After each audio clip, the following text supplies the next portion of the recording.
President Obama personally campaigned for Britain to stay in the EU, a move that angered many in that country. But now, dealing with the results, the president had a more subdued reaction. Correspondent Kevin Corke reports on Mr. Obama's change of tone. While the UK's relationship with the EU will change, one thing that will not change is the special relationship that exists between our two nations. Though he was more than 5,000 miles away from its epicenter, President Obama today acknowledged a major seismic shift in global politics as the United Kingdom chose to leave the European Union. I do think that yesterday's vote speaks to the ongoing changes and challenges that are raised by globalization.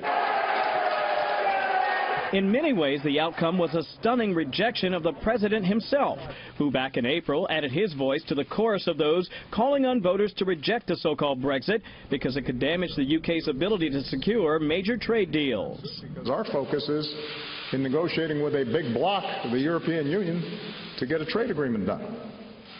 And UK is going to be in the back of the queue. Global markets buckled on the news, bleeding red across the board as all the major indices fell dramatically. The Dow was down more than 600 points during the day as investors worried what would follow, even as analysts warned of continued and significant market volatility ahead until a better understanding of the consequences of Brexit was gained. Lawmakers in Washington were calling for calm. I believe the markets will eventually stabilize.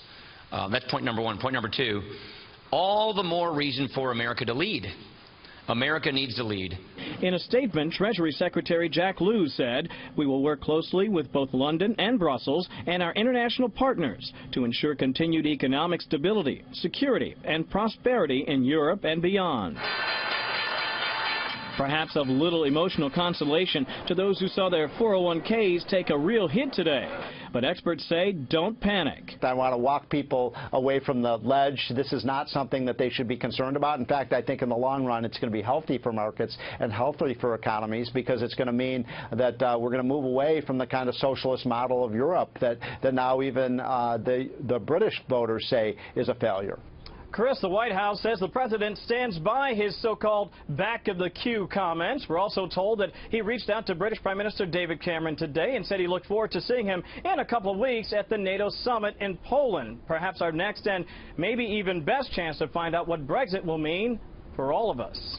Chris? Kevin Corke at the White House. Kevin, thanks.